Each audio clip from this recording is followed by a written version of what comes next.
ಕೊಲೆ ಆರೋಪಿ ದರ್ಶನ್ ಅಂಡ್ ಗ್ಯಾಂಗ್ಗೆ ಇದೀಗ ಮತ್ತೊಂದು ಹೊಸ ಸಂಕಷ್ಟ. ಆರೋಪಿಗಳನ್ನ ಕಟ್ಟಿ ಹಾಕುವುದಕ್ಕೆ ಪೊಲೀಸರು ಕಾನೂನು ಅಸ್ತ್ರವನ್ನ ಹೆಣೆದಿದ್ದಾರೆ. ಸುಪ್ರೀಂನಲ್ಲಿ ಮೇಲ್ಮನವಿ ಅರ್ಜಿ ವಿಚಾರಣೆಗೆ ಡೇಟ್ ಫಿಕ್ಸ್ ಕೂಡ ಆಗಿದೆ. ಜನವರಿ 24ನೇ ತಾರೀಕು ಪೊಲೀಸರು ಮೇಲ್ಮನವಿ ಅರ್ಜಿಯ ವಿಚಾರಣೆ ಇರುತ್ತೆ. ಪೊಲೀಸರು ಸಲ್ಲಿಸಿರುವಂತಹ ಮೇಲ್ಮನವಿ ಅರ್ಜಿ ಸುಪ್ರೀಂ ಕೋರ್ಟ್ನಲ್ಲಿ ಅರ್ಜಿಯ ವಿಚಾರಣೆ ನಡೆಯೋದಿದೆ. ಹೈಕೋರ್ಟ್ ಆದೇಶವನ್ನ ಪ್ರಶ್ನಿಸಿ ಕಾಕಿ ಸುಪ್ರೀಂ ಮೊರೆ ಹೋಗಿದೆ. ದರ್ಶನ್ ಸೇರಿ ಒಟ್ಟು 7 ಆರೋಪಿಗಳ ಬೇಲನ್ನ ಪ್ರಶ್ನಿಸಿ ಮೇಲ್ಮನವಿ ಸಲ್ಲಿಸಲಾಗಿದೆ. ಜನವರಿ 6ನೇ ತಾರೀಕು ಸುಪ್ರೀಂ ಕೋರ್ಟ್ನಲ್ಲಿ ಪೊಲೀಸರು ಮೇಲ್ಮನವಿಯನ್ನ ಸಲ್ಲಿಸಿದ್ದಾರೆ. ಇದೀಗ ವಿಚಾರಣೆಯ ದಿನಾಂಕ ಫಿಕ್ಸ್ ಆಗಿದೆ. ದರ್ಶನ್, ಪವಿತ್ರ ಗೌಡ, ನಾಗರಾಜ್, ಲಕ್ಷ್ಮಣ್, ಜಗದೀಶ್, ಅನುಕುಮಾರ್, ಪ್ರದೋಷ್ಗೆ ಇದೀಗ ಗಂಡಾಂತರ ಶುರುವಾಗಿದೆ. ದರ್ಶನ್ ಹಾಗೆ ಗ್ಯಾಂಗ್ಗೆ ಇದು ಹೊಸ ಸಂಕಷ್ಟ. ಕಾನೂನು ಅಸ್ತ್ರವನ್ನ ಹೂಡಿದ್ದಾರೆ ಪೊಲೀಸರು. ಸುಪ್ರೀಂನಲ್ಲಿ ಮೇಲ್ಮನವಿ ಅರ್ಜಿಗೆ ಡೇಟ್ ಕೂಡ ಫಿಕ್ಸ್ ಆಗಿದೆ. ಅರ್ಜಿಯನ್ನ ಸಲ್ಲಿಸಲಾಗಿದೆ. ವಿಚಾರಣೆಯ ಡೇಟ್ ಜನವರಿ 24ನೇ ತಾರೀಕಿರುತ್ತೆ. ಸುಪ್ರೀಂ ಕೋರ್ಟ್ನಲ್ಲಿ ಈ ಅರ್ಜಿಯ ವಿಚಾರಣೆ ನಡೆಯೋದಿದೆ. ಹೈಕೋರ್ಟ್ನ ಆದೇಶವನ್ನ ಕಾಕಿ ಪ್ರಶ್ನೆ ಮಾಡಿದೆ ಸುಪ್ರೀಂ ಕೋರ್ಟ್ನಲ್ಲಿ. ದರ್ಶನ್ ಜೊತೆಗೆ 7 ಆರೋಪಿಗಳಿಗೆ ಕೊಟ್ಟಿರುವಂತಹ ಬೇಲನ್ನ ಪ್ರಶ್ನಿಸಿ ಮೇಲ್ಮನವಿಯನ್ನ ಸಲ್ಲಿಸಲಾಗಿದೆ. ಜನವರಿ 6ನೇ ತಾರೀಕೆ ಎಲ್ಲ ಸಿದ್ಧತೆಗಳನ್ನ ಮಾಡಿಕೊಂಡಿರುವಂತಹ ಕಾಕಿ ಆ ಟ್ರಾನ್ಸ್ಲೇಷನ್ ಎಲ್ಲ ಆಗಬೇಕಿತ್ತು. ಅವೆಲ್ಲವನ್ನು ಮುಗಿಸಿ ಸುಪ್ರೀಂ ಕೋರ್ಟ್ಗೆ ಮೇಲ್ಮನವಿಯನ್ನ ಸಲ್ಲಿಕೆ ಮಾಡಿತ್ತು.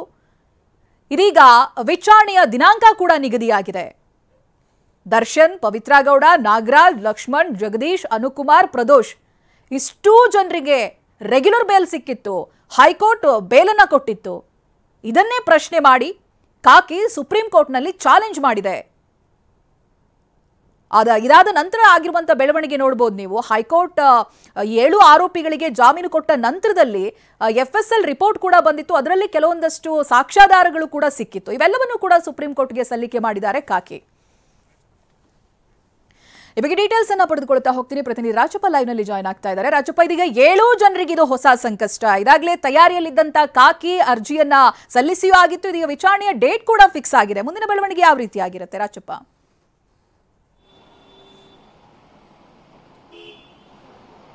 ಚೈತ್ರ, ರೇಣುಕಾಸ್ವಾಮಿ ಕೊಲೆ ಪ್ರಕರಣಕ್ಕೆ ಸಂಬಂಧಪಟ್ಟಂತೆ ದರ್ಶನ್, ಪವಿತ್ರ ಗೌಡ ಸೇರಿ 7 ಜನ ಆರೋಪಿಗಳಿಗೆ ಕಳೆದ ಡಿಸೆಂಬರ್ನಲ್ಲಿ ಹೈಕೋರ್ಟ್ ಜಾಮೀನನ್ನ ಕೂಡ ಮಂಜೂರು ಮಾಡಿತ್ತು. ಅದಾದ ನಂತರದಲ್ಲಿ ಪೊಲೀಸರು ತನಿಖೆ ನಡೆಸ್ತಾ ಇದ್ದಂತಹ ಪೊಲೀಸರು ಸುಪ್ರೀಂ ಕೋರ್ಟ್ಗೆ ಅಂದ್ರೆ ಹೈಕೋರ್ಟ್ ಜಾಮೀನು ನೀಡಿದ್ದನ್ನು ಪ್ರಶ್ನಿಸಿ ಸುಪ್ರೀಂ ಕೋರ್ಟ್ ಅಲ್ಲಿ ಜನವರಿ 6ನೇ ತಾರೀಕು ಅರ್ಜಿಯನ್ನು ಸಲ್ಲಿಸಿದ್ರು. ಅದರ ಒಂದು ವಿಚಾರಣಾ ದಿನಾಂಕ ಕೂಡ ಸದ್ಯಕ್ಕೆ ನಿಗದಿ ಆಗಿರುವಂತದ್ದು. ಹಾಗಾಗಿ ಜನವರಿ 24ಕ್ಕೆ ಏನು ಈ ಒಂದು ಹೈಕೋರ್ಟ್ ನೀಡಿರುವಂತಹ ಜಾಮೀನನ್ನ ಪ್ರಶ್ನಿಸಿ ಪೊಲೀಸರು ಸಲ್ಲಿಸಿರುವಂತಹ ಅರ್ಜಿಯ ವಿಚಾರಣೆ ಬರುತ್ತೆ. ಈ ಸಂದರ್ಭದಲ್ಲಿ ಮತ್ತೆ ವಾದ ಪ್ರತಿವಾದಗಳೆಲ್ಲವೂ ಕೂಡ ನಡೆಯುತ್ತೆ. ಅಂದ್ರೆ ಹೈಕೋರ್ಟ್ ಯಾವ ಒಂದು ಮೆರಿಟ್ಸ್ ಮೇಲೆ ಅವರಿಗೆ ಬೇಲ್ ಅನ್ನ ಗ್ರಾಂಟ್ ಮಾಡಿದೆ ಅದನ್ನ ಪ್ರಶ್ನಿಸಿ ಸದ್ಯಕ್ಕೆ ಪೊಲೀಸರು ಕೂಡ ಸುಪ್ರೀಂ ಕೋರ್ಟ್ ಅಲ್ಲಿ ಚಾಲೆಂಜ್ ಅನ್ನ ಕೂಡ ಮಾಡಿರುವಂತದ್ದು. ಹಾಗಾಗಿ ದರ್ಶನ್ಗೆ ಇದು ಮತ್ತೊಂದು ಸಂಕಷ್ಟ ಅಂತ ಹೇಳ್ಬೋದು. ಯಾಕಂತಂದ್ರೆ ದರ್ಶನ್ ಸುಪ್ರೀಂ ಕೋರ್ಟ್ ನಲ್ಲಿ ಏನು ಹೈಕೋರ್ಟ್ ನೀಡಿರುವಂತಹ ಏನು ಬೇಲ್ ಏನಿದೆ ಅದನ್ನ ರದ್ದು ಮಾಡದ, ಅದ್ರ ಜೊತೆಗೆ ಅದನ್ನು ಎತ್ತಿ ಹಿಡಿಯುತ್ತ ಅನ್ನುವಂತ ಪ್ರಶ್ನೆ ಈಗ ಸಹಜವಾಗಿ ಮೂಡ್ತಾ ಇರುವಂತ ಜೊತೆಗೆ ಕುತೂಹಲ ಕೂಡ